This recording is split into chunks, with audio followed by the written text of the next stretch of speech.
Namaste everyone. Welcome once again to the session on yoga and mental health on this three-part series of Yoga for Young Minds. So today, as is customary in the Kevaladham tradition, we will begin with the opening prayer of Sahnawat. So I request all of you to be seated comfortably.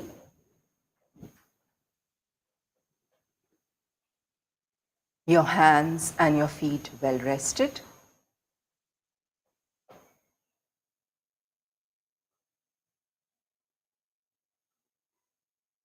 Gently close your eyes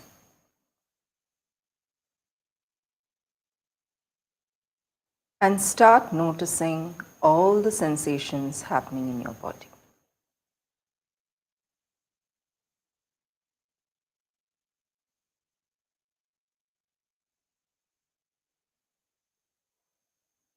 Do a quick body scan from top to bottom and from bottom back to top, trying to observe each and every part of your body. Any strain anywhere in any muscle, in any body part, consciously put your attention to it and consciously relax that part or muscle as much as is possible for you in your position. Try to let go of all the strain in your body and try to be as still and as relaxed as possible.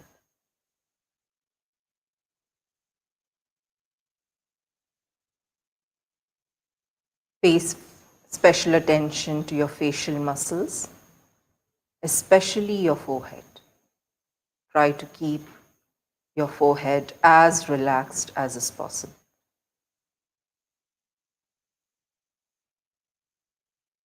Now, turn your attention to your breath and just notice the air coming in, the air going out. Try to feel your breath as closely as possible.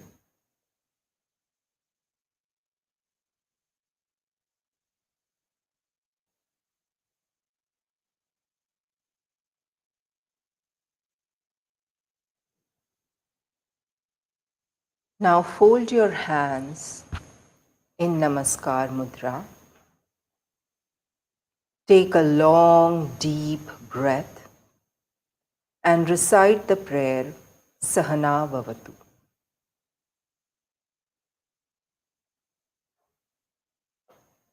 Om Sahnavavatu Sahnau Bhunaktu Sahaviryam Karvavahai Tejasvinavadhitamastu Ma Vidvishavahai. Om Shanti Shanti Shanti.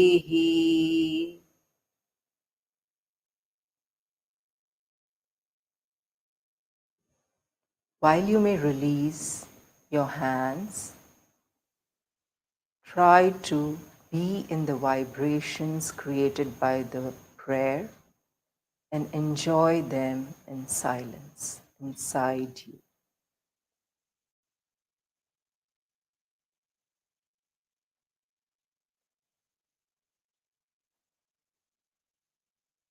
Whenever you feel ready, gently open your eyes while you exhale.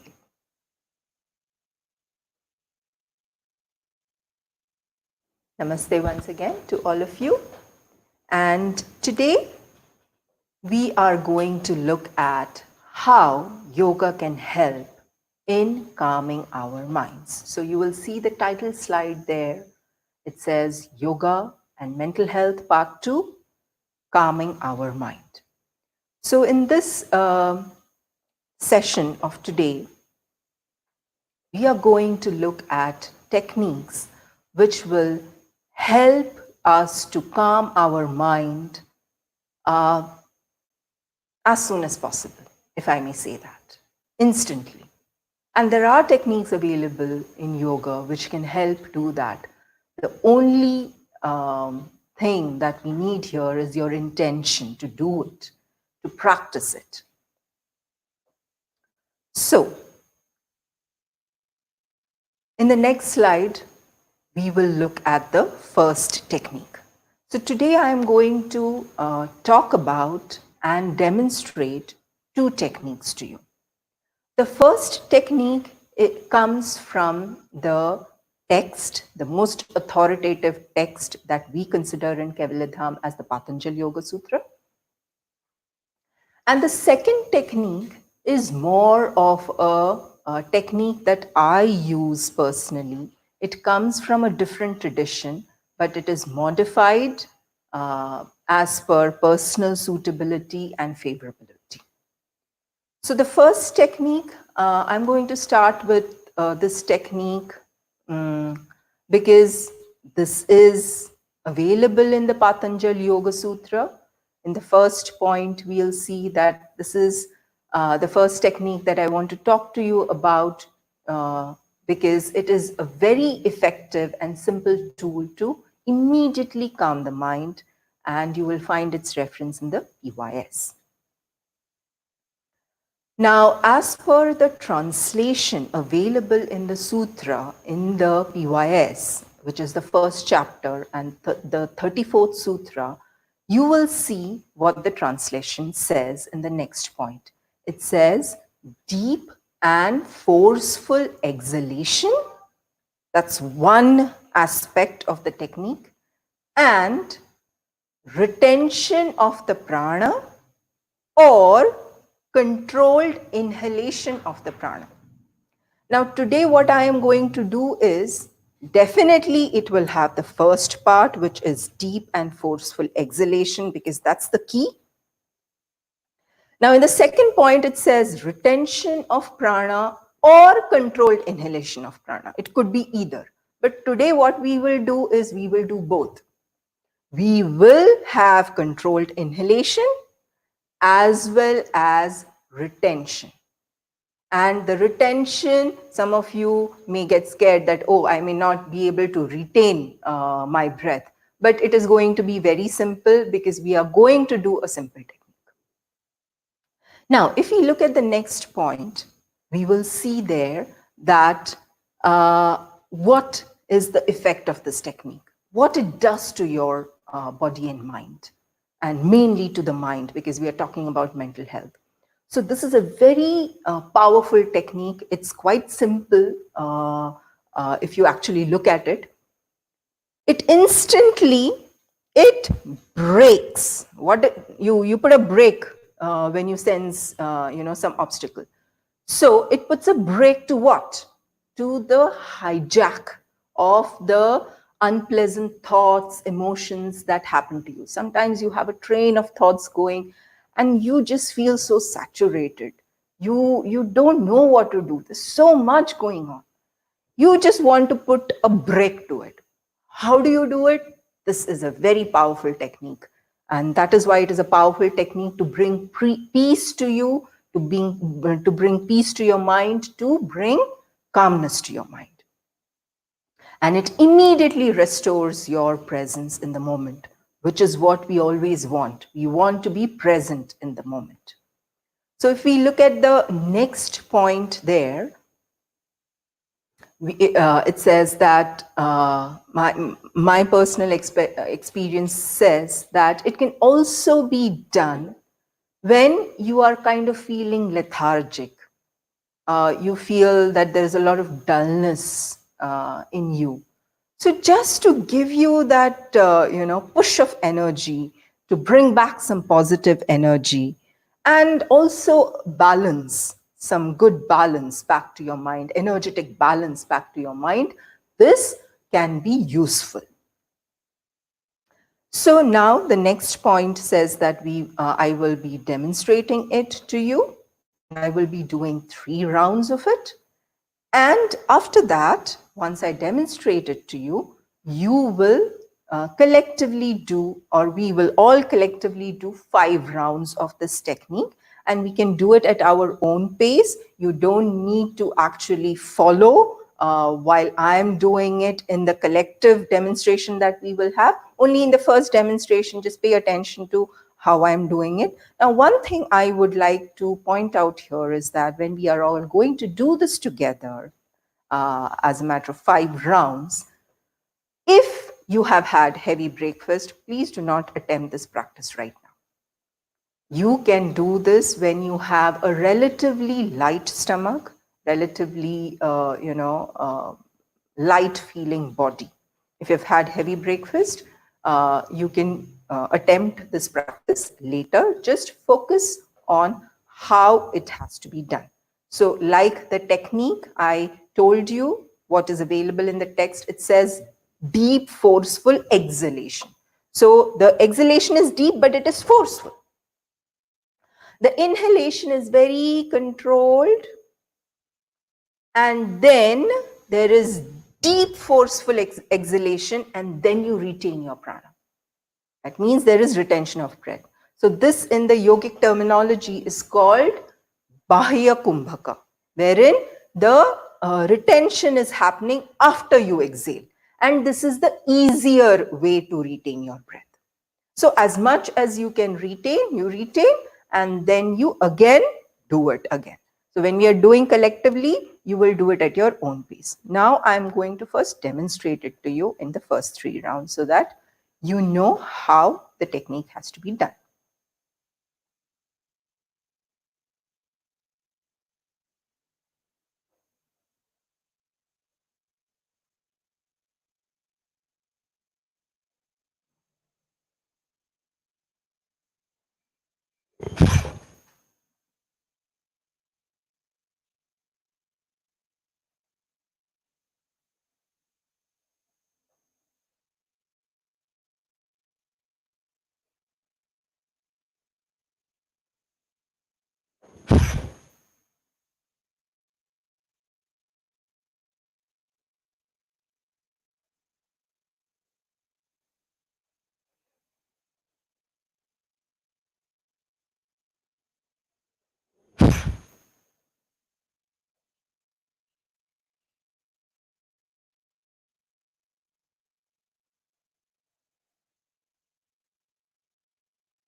So this is a very powerful technique, especially if you do say 5 to 6 rounds of it, you will notice the difference.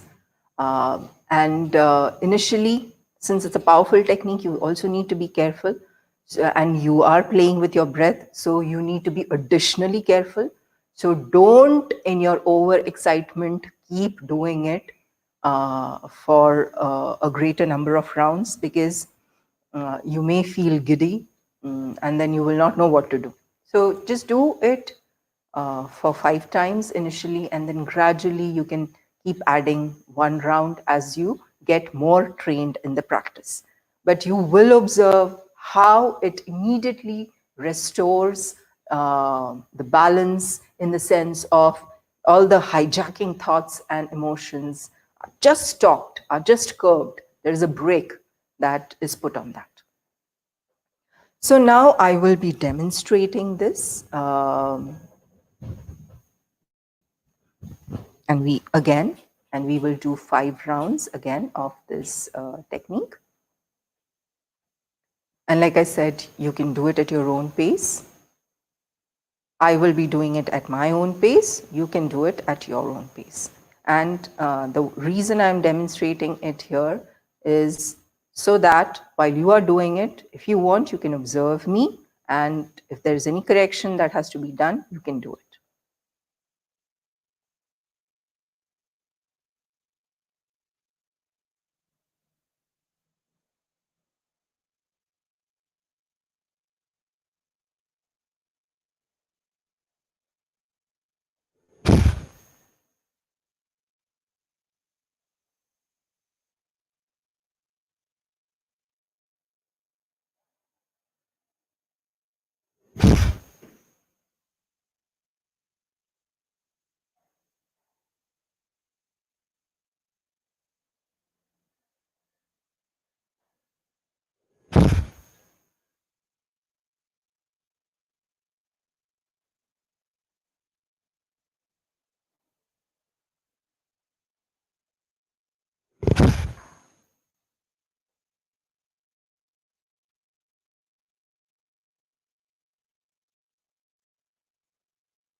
Okay, so this is one of the simple yet powerful techniques to calm the mind. Now let us look at the next slide and the next technique, the second technique.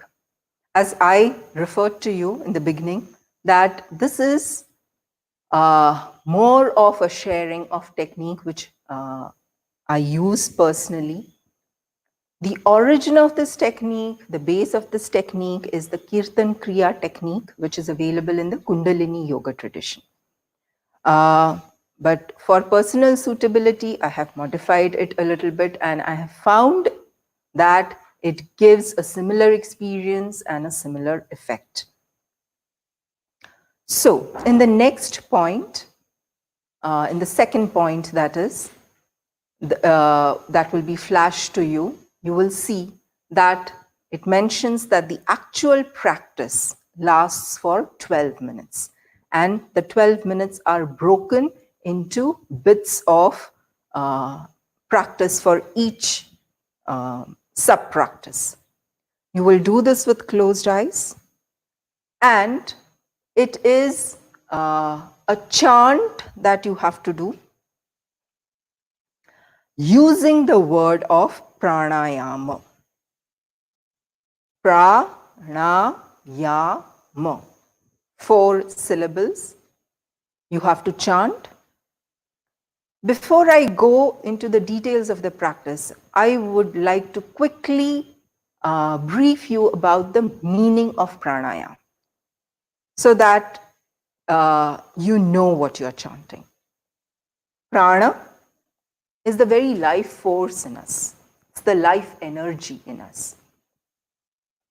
Ayama means regulation of that life force, and there is that I in it. That means by stretching or by expansion.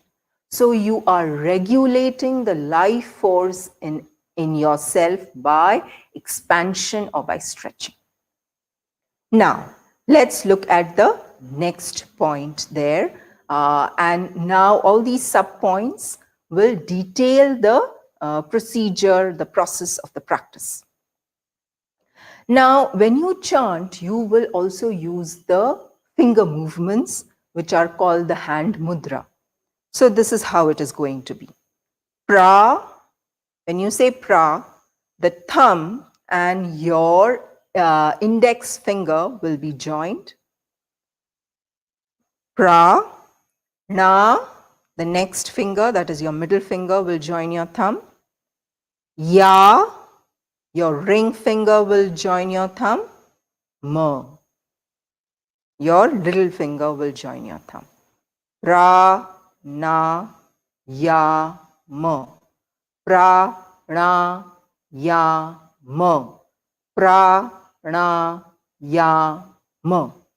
This is the basic thing that you have to do. Now, there are several ways to do it. Also, since now you know how you have to chant, let me give you the intonation of your voice. It will be like this. Pranayama, pranayama, pranayama. And we will chant, I will demonstrate, you will get a clearer idea of how you have to do it. Now, the next point which will appear on your screens right now. As I said, this whole practice will last 12 minutes. So the first 2 minutes, it will be broken into bits. The first 2 minutes, what you have to do is what I did right now. Chant it out loud. Loud in the sense of your normal voice, with the finger movements that I showed you, the mudra that we will be using that I showed you. That's the first 2 minutes. Now, in the next point, it will appear that in the next 2 minutes, you will chant in an audible whisper with your finger movements. So, how will that be?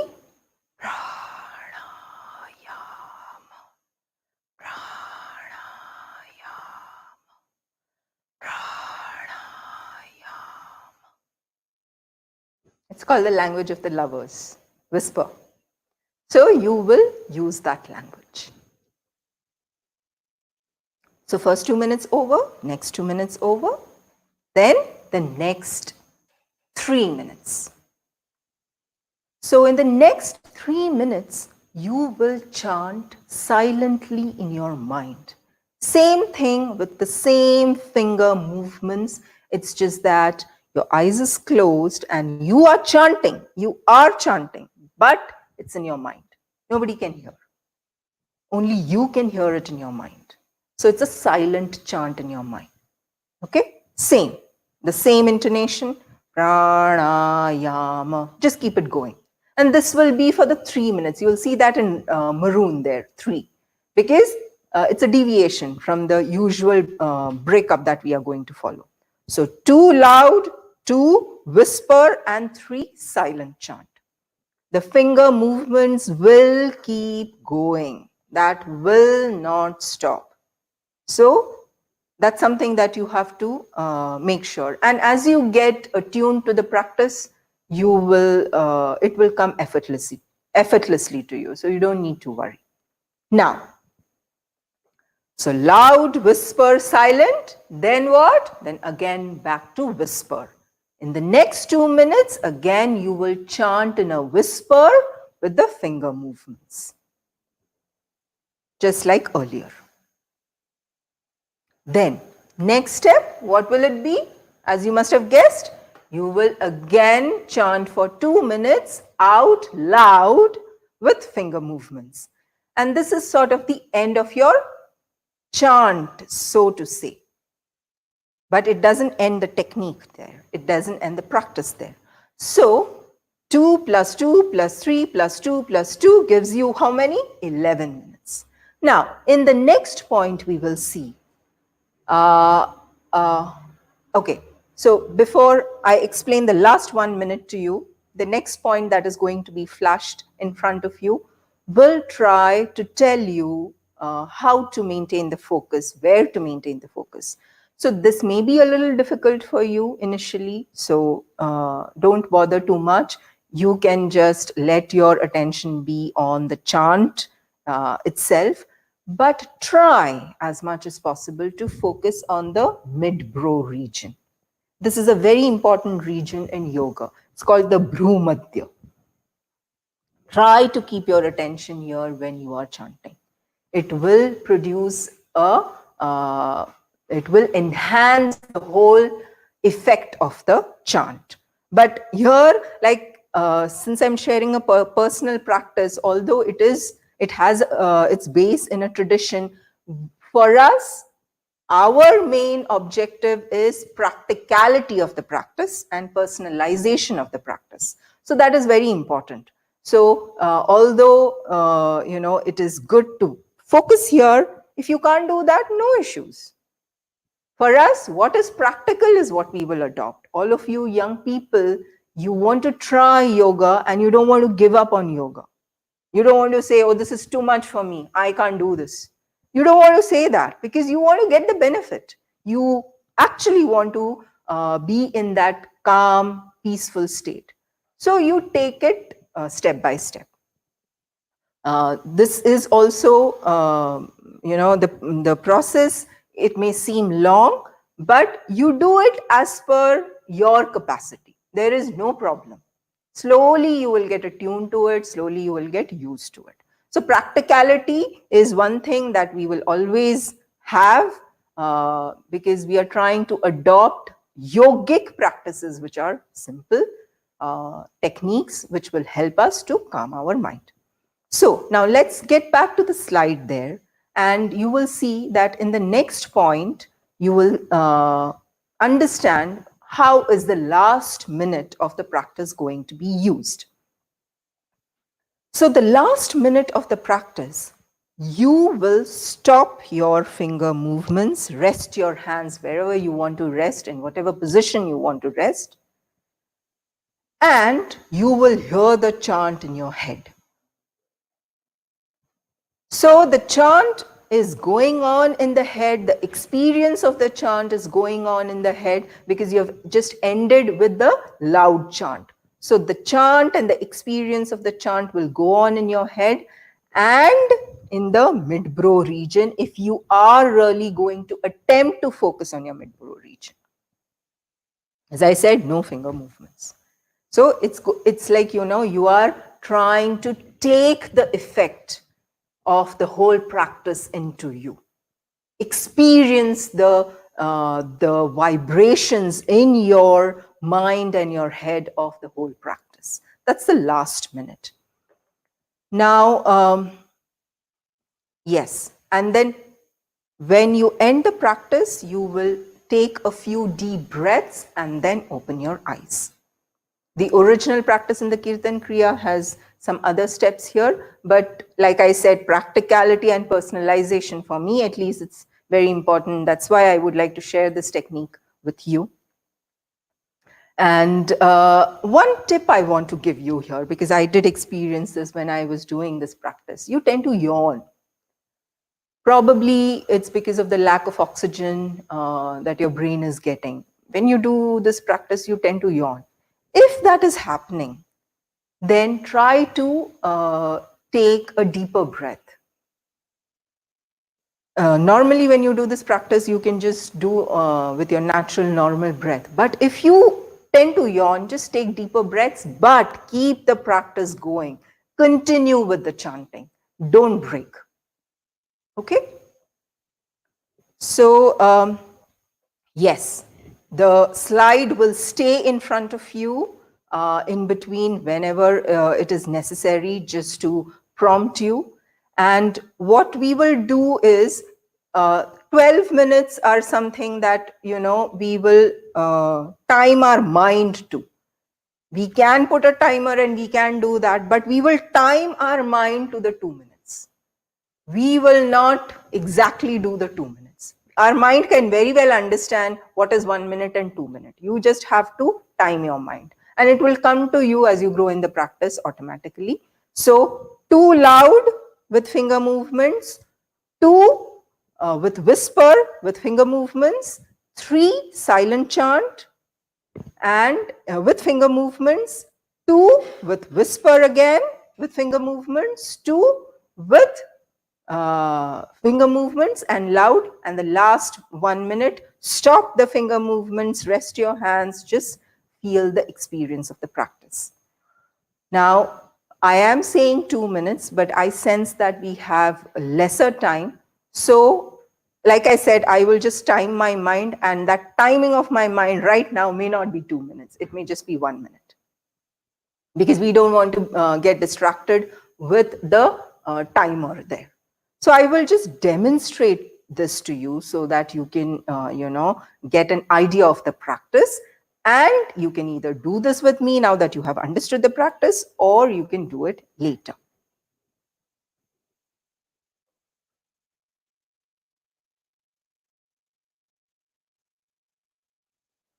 Pranayama, pranayama, pranayama, pranayama, pranayama, pranayama, pranayama, pranayama, pranayama, pranayama,